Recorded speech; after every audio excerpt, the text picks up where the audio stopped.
Assalamu alaikum class. I am Professor Waqar Makhtoom. Welcome all of you another interesting and practical lecture of Computer Science part. उम्मीद है कि हमेशा की तरह आपको लास्ट लेक्चर समझ आ गया होगा और आप लोगों को जैसा कि याद है कि लास्ट लेक्चर में हमने कुछ बातें जो है वो डिस्कस की थी और बातें क्या थी कि हमने चैप्टर नंबर 10 स्टार्ट किया था जिसमें हमने इनपुट की बात की, आउटपुट की बात की। इनपुट के अंदर हमने ये कहा कि anything given to computer is called input और कोई भी चीज आपको कंप्यूटर से मिलती है तो आउटपुट कहलाती है। और इसके बाद हमने स्टैंडर्ड इनपुट और आउटपुट की बात की कि हम प्रोग्रामिंग जो है वो पढ़ रहे हैं तो प्रोग्राम को इनपुट देना जरूरी है, तभी आपका प्रोग्राम ठीक तरह से काम करेगा, अदरवाइज ठीक तरह से काम नहीं करेगा। और आउटपुट का मतलब ये है कि प्रोग्राम हमें जो रिजल्ट प्रोवाइड करेगा और रिजल्ट हमें कहाँ मिलेगा, आउटपुट स्क्रीन के ऊपर, जैसा कि प्रीवियस लेक्चर में हमने प्रैक्टिकली इन चीजों को देखा। ठीक है, उसके साथ साथ एक छोटी सी एग्जांपल जो है वो डिस्कस की थी लास्ट लेक्चर के अंदर। ये तो होगी लास्ट लेक्चर की बात जो कि हम लोगों ने थोड़ी सी डिस्कशन की थी चैप्टर नंबर 10 का स्टार्ट लेंगे, अब उसी को ही एक्सटेंड करते हैं।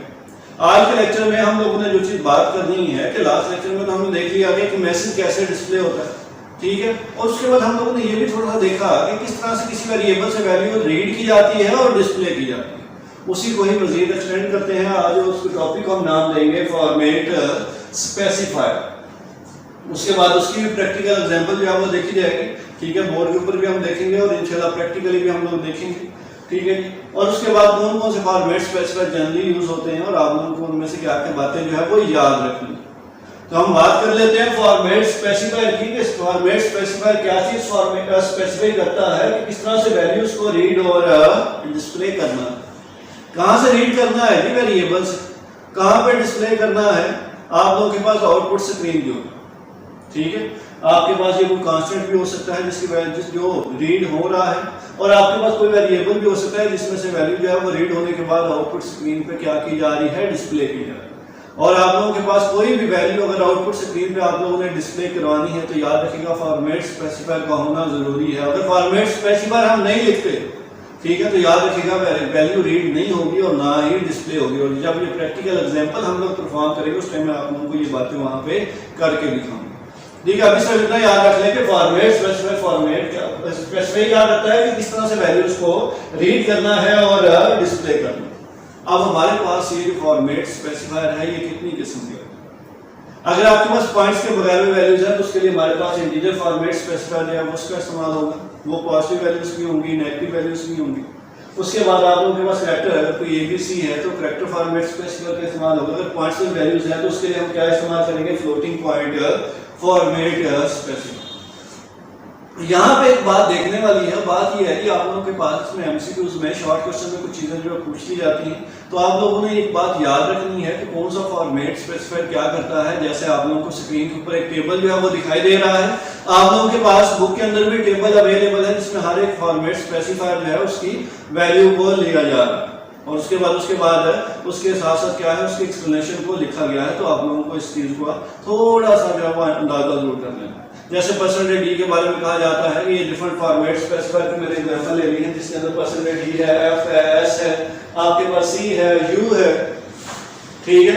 तो ये आप लोगों के पास different type of format specifier है। और देखिए स्टार्ट किससे हो रहे हैं, परसेंटेज से स्टार्ट हो रहे हैं। ये सिंबल है कि ये कोई फॉर्मेट स्पेसिफायर है। अगर डी है तो वो इंटीजर टाइप फॉर्मेट स्पेसिफायर है, अगर एफ है तो वो कोई फ्लोटिंग पॉइंट फॉर्मेट स्पेसिफायर है, और ये आप लोगों के पास एस स्ट्रिंग के लिए इस्तेमाल होता है, सी जो है वो कैरेक्टर वैल्यूज के लिए होता है। स्ट्रिंग किसे कहते हैं, स्ट्रिंग कहते हैं कॉम्बिनेशन ऑफ कैरेक्टर्स।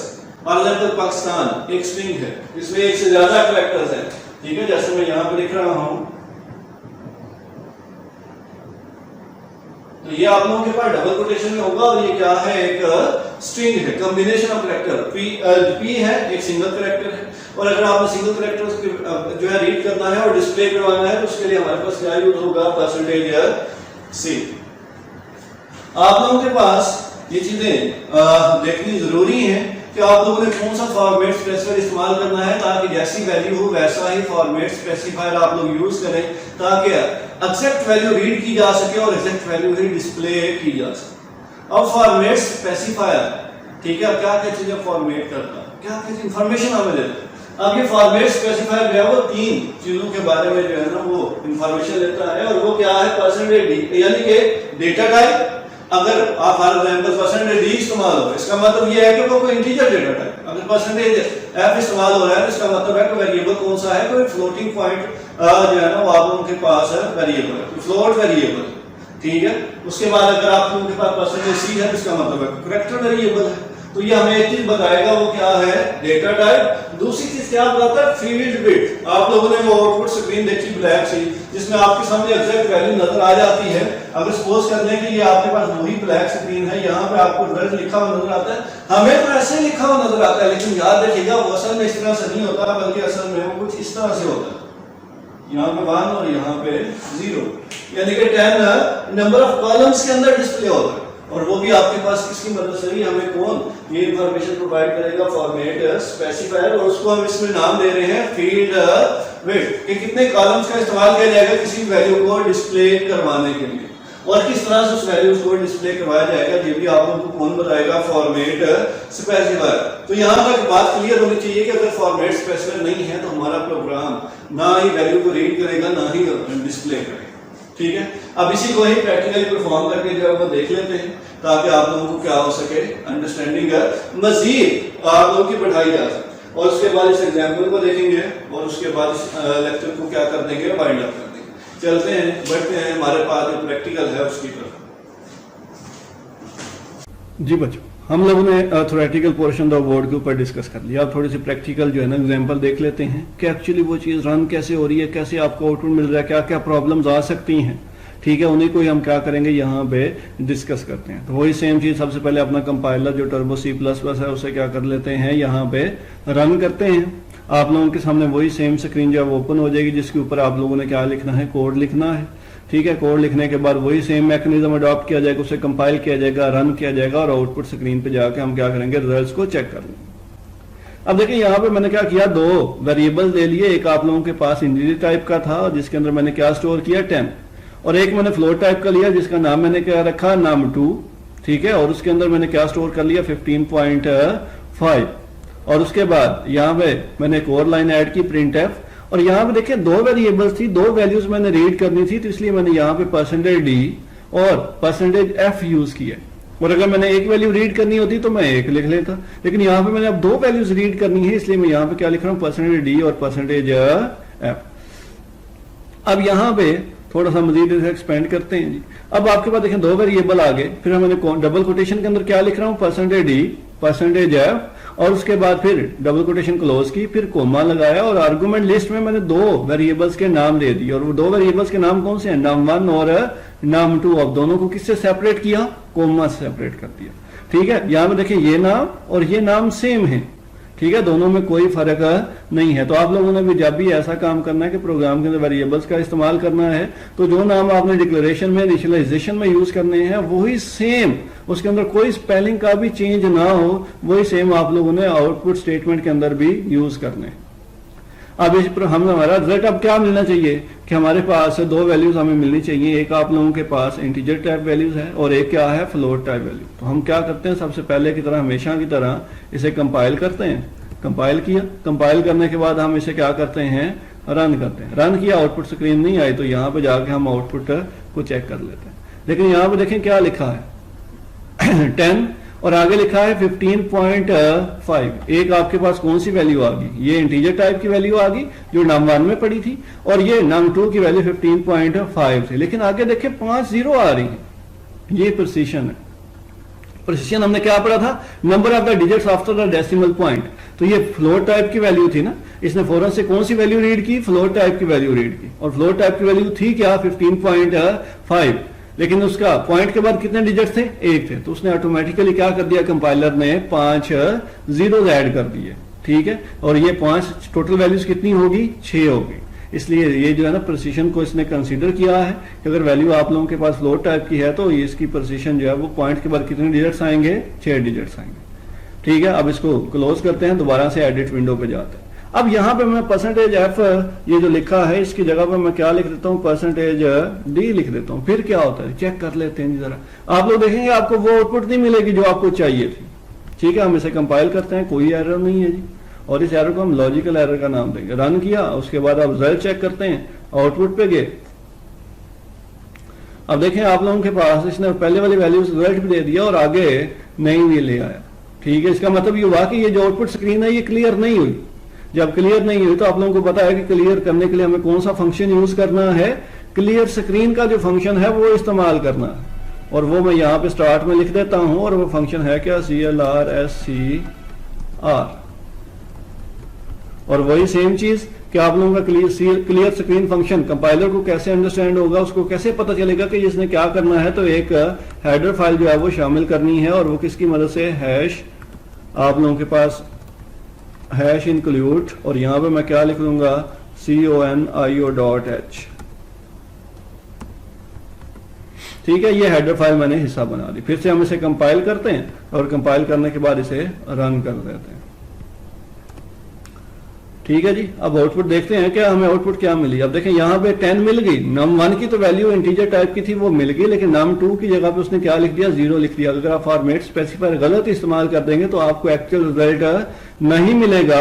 आपको वही जो है ना, आप लोगों के पास अगर एक्चुअल रिजल्ट चाहिए तो आपको असल फॉर्मेट स्पेसिफायर जो रिक्वायर्ड है उस वैल्यू की, जिसको पता है कि इस वेरिएबल अगर फ्लोट टाइप की वैल्यू है तो फ्लोट टाइप का ही फॉर्मेट स्पेसिफायर जो है वो यूज होगा, ताकि वही वैल्यू रीड हो और डिस्प्ले हो। ठीक है, अब यहां पे एक बात क्लियर होगी कि अगर फॉर्मेट स्पेसिफायर आपने एग्जैक्ट यूज नहीं किया तो आपको रिजल्ट असल प्रोड्यूस होके नहीं मिलेगा। अब एक और चीज देख लेते हैं, अगर मैंने ये फॉर्मेट स्पेसिफायर यूज ही नहीं किया तो क्या वैल्यू रीड होगी, क्या वैल्यू डिस्प्ले होगी या नहीं होगी। देखते हैं जी, हम इसे कंपाइल करेंगे, आप देखेंगे कि वैल्यू रीड ही नहीं होगी। कंपाइल किया, और कंपाइल करने के बाद हम इसे क्या करते हैं, रन करते हैं। अब देखते हैं जी आउटपुट में क्या है। अब देखें वैल्यू रीड ही नहीं हुई। पहले तो ये था ना कि 0 तो आया था, लेकिन अब रीड ही नहीं हुई। तो इसका मतलब फॉर्मेट स्पेसिफायर लगाना जरूरी है। अगर आप नहीं लगाएंगे तो वैल्यू से, वेरिएबल से वैल्यू रीड नहीं होगी। अगर आपने रीड करनी है तो ये फॉर्मेट स्पेसिफायर लिखना जरूरी है। जैसी वैल्यू वैसा फॉर्मेट स्पेसिफायर। अगर करैक्टर है तो करैक्टर टाइप की फॉर्मेट स्पेसिफायर यूज करना है। अगर आपके पास स्ट्रिंग है तो स्ट्रिंग टाइप का फॉर्मेट स्पेसिफायर यूज करना है। ठीक है, अगर इंटीजर टाइप का है तो %d यूज करना है। अब हम कहते हैं जी यहाँ पे एक मैसेज भी हो जाए और साथ में ये दो वैल्यूज भी हो जाए, तो क्या कहते हैं जी, अब एक और छोटी सी लाइन लिख लेते हैं जिसमें हम क्या करने वाले हैं कि एक मैसेज और साथ में दो वैल्यूज यही जो है वो क्या हो जाए, हमारे पास डिस्प्ले हो जाए। ठीक है, हमारे पास यहाँ पे %f आ गया और %। अब यहाँ पे मैसेज जो है वो लिख लेते हैं। मैं कहता हूं जी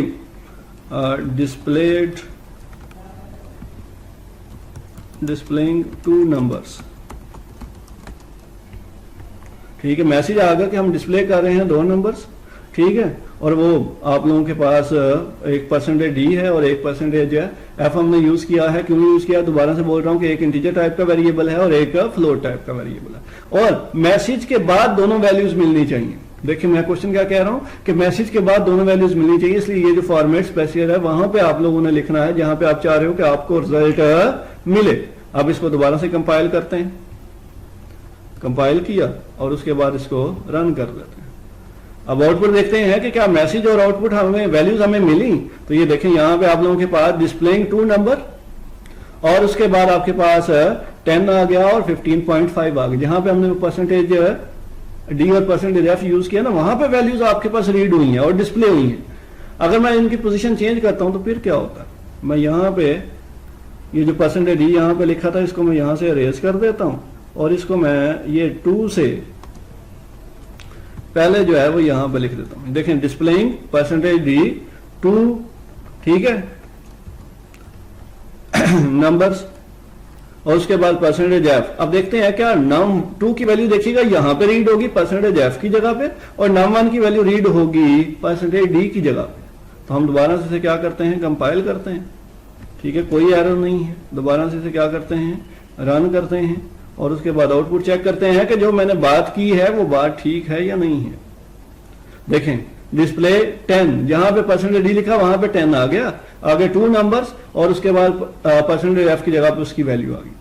तो यहां तक हमें ये बात क्लियर होगी कि फॉर्मेट स्पेसिफायर अगर आपने वैल्यू को रीड करना है और डिस्प्ले करना है तो वो बहुत ही जरूरी है, और अगर आप नहीं लिखेंगे तो आपके पास एक्चुअल आउटपुट ही नहीं आएगी, और अगर आप असल में सही नहीं लिखेंगे तो आउटपुट नहीं आएगी, और अगर आप बिल्कुल लिखते ही नहीं है तो वैल्यू रीड ही नहीं होगी।